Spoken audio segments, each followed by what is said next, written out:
Earnings उपार्जन, reporting अवधि के दौरान कंपनी की शुद्ध आय। Earnings before interest and taxes EBIT, ब्याज और कर पूर्व उपार्जन। किसी फर्म के उपार्जन प्रदर्शन का वो पैमाना जो ऋण चुकौती या कर नियमों के अधीन नहीं होता।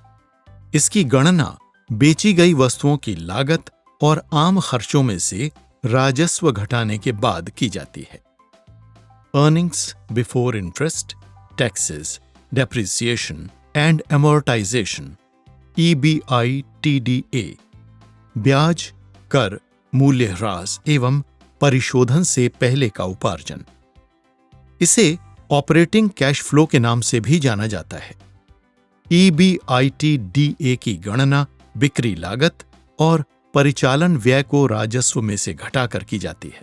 जैसा कि नाम से जाहिर है, EBITDA में ब्याज, कर, मूल्य ह्रास और ऋण परिशोधन की लागत पर ध्यान नहीं दिया जाता। अर्निंग्स ग्रोथ परसेंट, उपार्जन समवृद्धि प्रतिशत। ये फंड में स्टॉक की एक वर्षीय उपार्जन समवृद्धि दर का भारित औसत है। इस गणना में उन स्टॉक्स को छोड़ दिया जाता है जिनका उपार्जन हानि से लाभ में परिवर्तित हुआ हो, और वो स्टॉक्स जिनका उपार्जन लाभ 999.99% से अधिक हो। अर्निंग्स पर शेयर EPS, प्रति शेयर उपार्जन। शुद्ध आय को शेष साधारण स्टॉक संख्या से भाग दें। अर्निंग्स रिपोर्ट, उपार्जन रिपोर्ट, कंपनी द्वारा हर तिमाही या वार्षिक जारी की जाने वाली कॉर्पोरेट फाइनेंशियल स्टेटमेंट, जिसमें सभी तरह के आय एवं व्यय के साथ ही लाभ व हानि का भी ब्यौरा दिया जाता है। अर्निंग्स यील्ड, उपार्जन प्राप्ति, फिक्स्ड इंटरेस्ट डेट पर कर और ब्याज भुगतान के बाद वर्तमान शेयर भाव पर प्रति शेयर उपार्जन का रेशो। इसकी गणना के लिए कुल 12 महीनों की आय को शेष शेयरों की संख्या से भाग देकर इन्हें वर्तमान भाव से भाग दिया जाता है और इसे 100 से गुणा करते हैं। ECN, इलेक्ट्रॉनिक कम्युनिकेशन नेटवर्क, वो इलेक्ट्रिक प्रणाली जो क्रेताओं और विक्रेताओं को कारोबार के इलेक्ट्रिक निष्पादन हेतु मिलवाती है। ECN द्वारा कारोबार करने से निवेशक को होने वाले लाभों में कारोबार समयोत्तर ट्रेडिंग, मार्केट मेकर्स और उनके स्प्रेड से बचाव तथा गोपनीयता, जो बड़े सौदों में अक्सर आवश्यक होती है, शामिल होते हैं। इफेक्टिव डेट, प्रभावी तारीख, किसी नए इशू का विराम अवधि के बाद का वो पहला दिन जब प्रतिभूति को पेश किया जा सकता है।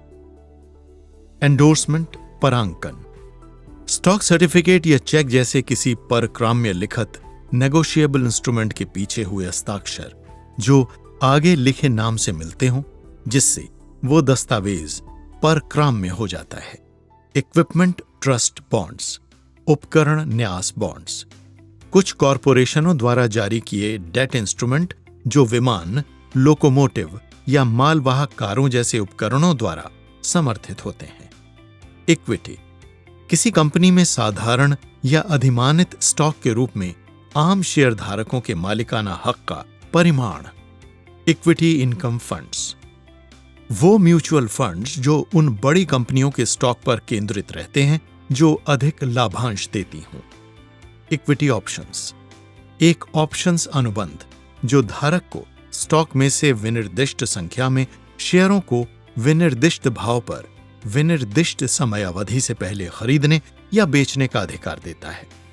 एक ऑप्शन में आमतौर पर 100 शेयरों का स्टॉक होता है। एस्टिमेटेड EPS ग्रोथ, अनुमानित EPS वृद्धि, बाजार विशेषज्ञों का औसत आकलन द्वारा प्रति शेयर उपार्जन वृद्धि का अनुमान है। यूरोपियन स्टाइल ऑप्शन, वो ऑप्शन अनुबंध जिसे केवल समाप्ति तारीख को ही प्रयोग किया जा सकता है। एक्सचेंज, वो बाजार जिसमें स्टॉक, बॉन्ड, ऑप्शंस, फ्यूचर्स और कमोडिटियों का लेन देन होता है। प्रमुख स्टॉक एक्सचेंजों में हैं न्यूयॉर्क स्टॉक एक्सचेंज यानी NYSE, Nasdaq, London stock exchange आदि। एक्सचेंज ट्रेडेड फंड ETF एक प्रकार का फंड जो सूचकांक या सोने के अनुसार चलता है, लेकिन इसे स्टॉक की तरह ट्रेड किया जा सकता है। एक्स डिविडेंड डेट, लाभांश रहित तारीख। 1. वो दिन जब प्रतिभूति के भाव को लाभांश भुगतान को दर्शाते हुए कम कर दिया जाता है। 2. वो पहला दिन जब प्रतिभूति का क्रेता हाल ही में घोषित लाभांश भुगतान लेने का हकदार नहीं रह जाता। एग्जीक्यूशन, निष्पादन, प्रतिभूति का सौदा पूर्ण होना। एक्सरसाइज, प्रयोग करना।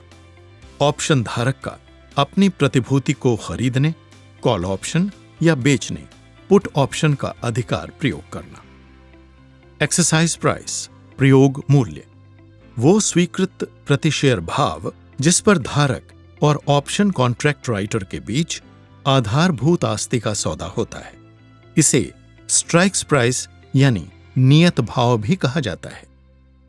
एक्सपेंस रेशो, खर्च अनुपात, फंड में खर्च हुई परिचालन लागत, प्रबंधन फीस, प्रशासनिक फीस और सभी अन्य लागत जो फंड की कुल आस्तियों के प्रतिशत के तौर पर अभिव्यक्त होती है।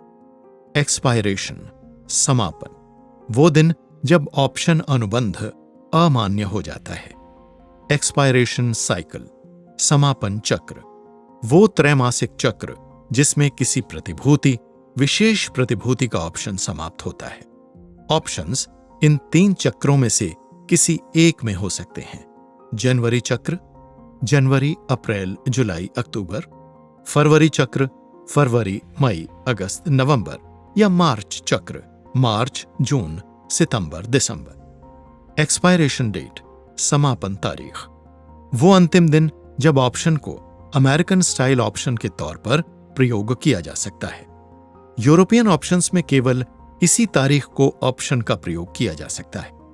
एक्सपायरेशन मंथ, समापन माह, जिस माह में ऑप्शंस या फ्यूचर्स अनुबंध समाप्त होता है। एक्स राइट्स डेट, अधिकार रहित तारीख, वो तारीख जिसके बाद से स्टॉक्स को बिना सब्सक्रिप्शन अधिकार के ट्रेड किया जा सकता है। एक्सटेंडेड मैच्योरिटी, अवधि वर्धित बॉन्ड, एक प्रावधान जिसके तहत बॉन्ड स्वीकृत परिपक्वता के बाद भी ब्याज देता रहता है। एक्स वारंट्स डेट, वारंट रहित तारीख, वो तारीख जिसके बाद ट्रेड हुआ स्टॉक वितरित किए जाने पर वारंट का हकदार नहीं रहता।